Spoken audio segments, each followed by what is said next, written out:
नमस्कार, आप सभी का स्वागत है स्टार सिटी न्यूज़ में।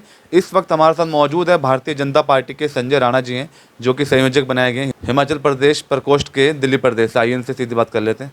सबसे पहले बहुत बहुत स्वागत है आपका संजय राणा। धन्यवाद जी, धन्यवाद। सबसे पहले सर, अपनी पूरी टीम में क्या मैसेज देना चाहते हैं? आपको दिल्ली की कमान संभालने को दिए पार्टी ने आपको हिमाचल प्रदेश की, सबसे पहले पूरी टीम को क्या मैसेज देना चाहते हैं?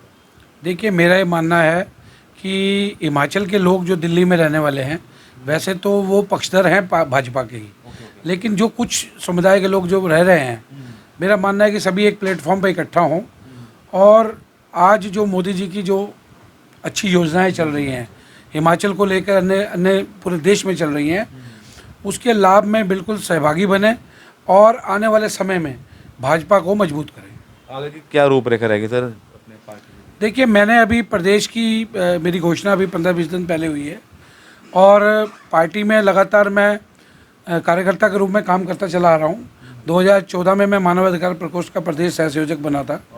उसके बाद मैं तुरंत से मुझे 2017 में पर्वतीय प्रकोष्ठ बना, उसे मुझे हिमाचल का रिप्रेजेंटेटिव बनाते हुए फिर उपाध्यक्ष बनाया गया।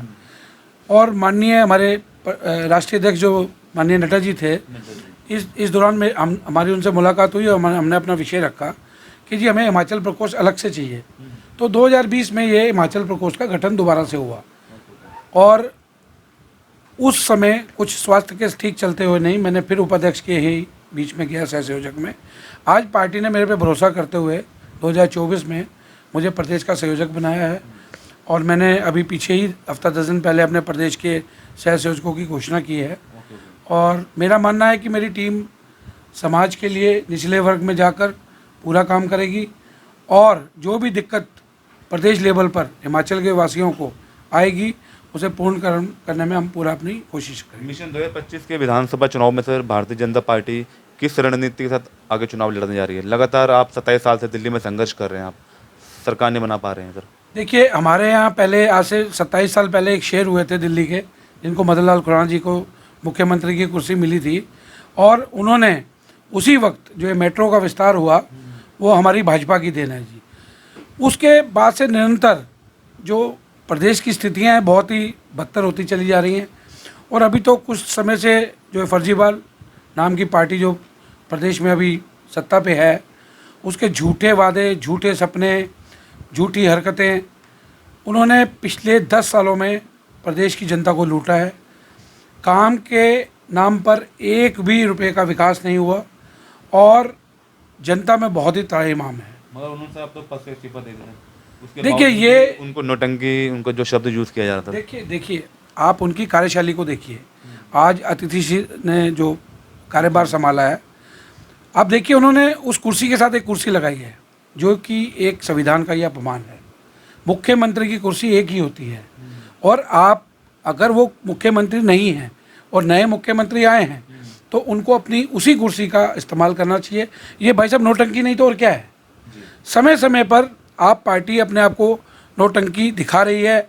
अभी कुछ दिनों में केजरीवाल जी कहेंगे मैं अपना घर भी छोड़ रहा हूँ, उनके बाद फिर से वो एक छोटी सी वैन आ जाएगी और वो उसमें घूमेंगे और बोलेंगे आम आदमी हूँ। अरे भैया, करोड़ों रुपए की गाड़ियाँ, करोड़ों रुपए की संपत्ति, शराब का इतना बड़ा कांड, इसके बावजूद भी आप कहते हो कि हम आम आदमी पार्टी हैं, तो इसके विषय में आप खुद समझदार है जनता। मगर दिल्ली में सर भारतीय जनता पार्टी के जो विजन है वो कहीं ना कहीं नज़र नहीं आ रहा सर। और आप जो मोदी जी के फैक्टर को लेके अभी भी आप दिल्ली में उनके चेहरे को लेकर चल रहे हैं सर आज चुनाव में। देखिए, मोदी जी तो देश के नहीं अब राष्ट्र के नेता हैं और हमें निरंतर उन्हीं के साथ चलकर हमें प्रदेश में निश्चित रूप से आपको कुछ समय में प्रदेश का नेतृत्व भी आपको खड़ा मिलेगा और इस बार चुनाव में हम भाजपा को एक ऐसी स्थिति में खड़ा करेंगे कि वो सरकार बनाएगी और आने वाले 5 सालों में आप दिल्ली का स्वरूप देखिए। जैसे मोदी जी ने मुख्यमंत्री रहते हुए गुजरात का एक मॉडल तय किया था, ऐसे आने वाले 5 साल में भाजपा एक नया मॉडल, एक नए आयाम तय करेगी और ये जो भ्रष्टाचार का और फर्जीवाड़ा चल रहा है, इसे समाप्त करेगी। सर आपके पास कोई मुख्यमंत्री का सर चेहरा है? कोई आपसी में मतभेद है सर पार्टी में आपके मुख्यमंत्री पद के लिए? सर देखिए, निश्चित रूप से हमारे में एक ही चेहरा लड़ता आया है और हर पार्टी के अंदर बैठकर समीक्षा बैठकें होती हैं और उस समीक्षा बैठक में जो शीर्ष नेतृत्व उसकी तैयारी करके हमें देगा, हम उसी झंडे के नीचे उसी को अपना नेता मानते हुए हम पार्टी में, हमारे यहाँ पहले से कुछ तैयारी नहीं होती। जैसे फर्जीवाल जी तो कुछ छोड़ते ही नहीं है ना जी, उनका तो विषय यही रहता है कि मैं वन मैन शो हूँ। हमारी पार्टी जो है लोकतंत्र पे आस्था रखने वाली पार्टी है, और वो विभिन्न वर्गों से आए हुए लोगों को बिठाकर समीक्षा बैठक में एक नेता का तय किया जाता है। उसे आप ये नहीं कह सकते कि ये इसकी कोई लड़ाई चल रही है, इसकी समीक्षा चल रही है, और उसमें जो भी एक आगे निकल के आएगा उसकी अध्यक्षता में हम चुनाव लड़ेंगे। सर, एक देश एक चुनाव को लेकर जो चल रही है चर्चा आप देख रहे थे, और कहीं ना कहीं जो विपक्षी जो छोटी पार्टी है वो कहीं ना कहीं कह रही है कि ये कहीं राजनीतिक षड्यंत्र सर ये सब रचा जा रहा है। सर इसको लेकर देखिए, जो क्षेत्रीय पार्टियां हैं वो अपने आपको रोल मॉडल उसी स्टेट पे ज़्यादा फोकस करती हैं, लेकिन स्थिति देश की है, जो इतना खर्चा, इतना बजट जो देश के ऊपर पड़ता है, जो अलग अलग चुनाव कराने पे अलग अलग समस्याओं का सामना करना पड़ता है, उसके समय में आप देखिए आज की बाहर की कितनी कंट्रियां हैं वो वन टाइम में, वन नेशन में ही वन चुनाव करवाती हैं। तो मोदी जी का ये बहुत अच्छा कॉन्सेप्ट है, और मुझे लगता है कि ये लागू होना चाहिए जल्द, ताकि भविष्य में हर व्यक्ति अपने अधिकार को यूज़ करते हुए एक ही समय में पूरी धारणा बनाकर एक पार्टी के पक्ष में वोट करे। सर विकासपुरी के मुद्दों पे बात करेंगे। सर आम आदमी पार्टी का शासन है इन 2 टर्म 10 सालों में, सर आज की क्या स्थिति है इस विकासपुरी विधानसभा? देखिए, आप विकासपुरी से थोड़ा सा अंदर जाके देखिए, खड्डे, नालियाँ, झीलें, और इतनी बड़ी बड़ी झीलें जो उन्होंने देश को, अपना दिल्ली को इन्होंने इंग्लैंड बनाने की कोशिश की है, ऐसे ही नाव की तैयारियां चल रही हैं। और कुछ समय की बरसात के बाद तो मुझे लगता है कि लोगों का घर से निकलना दुर्भर होगा, और ये स्थिति बहुत भयावह स्थिति है विकासपुरी की। यहाँ के विधायक जी ने सिवाय अपनी जेबों भरने के अलावा कुछ काम नहीं किया। ज़मीन पे कुछ काम दिखाई नहीं दे रहा। आप खुद इस चीज़ को जाके नोट करें, और आप पत्रकार बंधु हैं, आप जाके देखें, और बहुत बुरी स्थिति है। तो क्या इस बार जनता का मूड क्या था इस बार? देखिए, जनता बहुत उत्साहित है, और आपने देखा है कि दिल्ली में 7 की 7 सीटें हमें मिली हैं, और निश्चित रूप से मोदी जी के नेतृत्व को दुनिया ने माना है, और दिल्ली भी इसको मानेगी। और आने वाले समय में हम रिकॉर्ड तोड़ जीत से अपना मुख्यमंत्री बनाएंगे, और हमारे प्रदेश अध्यक्ष की अध्यक्षता जी में जो आजकल हमारा कार्य चल रहा है निरंतर प्रगति पर है, और आने वाले समय में हमारी ही सरकार बनेगी। सर क्या लगता है दिल्ली विधानसभा चुनाव में क्या नए चेहरे पार्टी उतार सकती है, जिस तरह लोकसभा चुनाव में आपने देखा रुझान? देखिए, निश्चित रूप से पार्टी का फोकस उन कार्यकर्ताओं पे है जो ज़मीनी स्तर पे काम कर रहे हैं।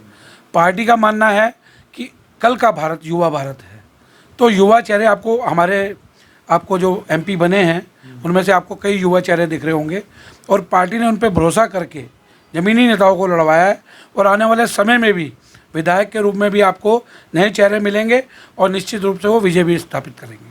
सर आप एक हिमाचल समाज से आते हैं, मतलब समाज के हित के लिए आप क्या क्या काम कर रहे हैं? पार्टी से भी जुड़े हुए हैं, राजनीति पार्टी बीजेपी में भी आप, तो क्षेत्र की जो भी बुनियादी इतनी समस्या हैं इसके लिए आपका क्या संघर्ष है? देखिए, हमारे जो हिमाचल के लोग हैं, पहले क्या था, पहाड़ की जवानी पहाड़ के काम नहीं आती थी, वो लोग पलायन करते थे, चाहे उत्तराखंड हो चाहे हिमाचल हो। इस पर भी हमारी पिछली सरकार जो भाजपा की रही है, जयराम ठाकुर जी की, हिमाचल में भी मोदी जी ने इतने अच्छे कार्य किए हैं कि आज आपको उत्तराखंड में भी एम्स मिलेगा, आपको हिमाचल में भी एम्स मिलेगा, आपको गोवा में भी एम्स मिलेगा। तो निश्चित रूप से कहाँ कांग्रेस की सरकार में 4 एम्स, कहाँ हमारी सरकार में निरंतर तरक्की होती जा रही हो। आने वाले समय में तो शायद ये संख्या बहुत पार कर जाएगी। तो मेरा ये मानना है भाई साहब, आज पहाड़ की जवानी पहाड़ के काम आएगी, और उनको पलायन नहीं करना पड़ेगा। वहाँ रोजगार के इतने अच्छे अवसर मिल रहे हैं कि वहाँ का युवा वहीं करने को काम तैयार है। तो यहाँ जो रहने वाले लोग हैं, मुझे लगता है निश्चित रूप से जब उसका अच्छे से विकास होगा तो आने वाली जो अपनी लास्ट की उम्र है वो अपने प्रदेश में ही बिताना ज़्यादा पसंद करेंगे। थोड़ा सा इंसेटिव तरीके के लोग हमारे होते हैं, कुछ कहने में कतराते हैं, इनोसेंट होते हैं। तो मेरा ये मानना है कि वो टच में रहते हैं अपने समाज के, और अपने नेता की बात सुनते भी हैं और उसको समझते भी हैं। उनको थोड़ा सा उनसे टच किया जाए और भाजपा की मुख्य धारा से जोड़ा जाए, यही हमारा लक्ष्य है। ठीक है सर, और कुछ अभी जनता में लास्ट में कोई मैसेज? देखिए, मेरा ये कहना है कि जनता से एक विनम्र निवेदन है कि झांसे में कुछ पार्टियों के ना आए, उनके जो घोषणा पत्र में धोखे वादे और धोखी चीज़ें होती हैं उनमें ना जाकर एक नए देश, एक नए प्रदेश के निर्माण के लिए साथ में भाजपा के जुड़ें, और आने वाले समय में भाजपा पर भरोसा करके उसको विजयी कराएं। निश्चित रूप से विकास उनके दरवाजे पे खड़ा मिलेगा। बहुत बहुत धन्यवाद आपका संदीप। धन्यवाद। तो ये हमारी सीधी बात संजय राणा जी से। स्टार सिटी के साथ मैं जितेंद्र गुप्ता।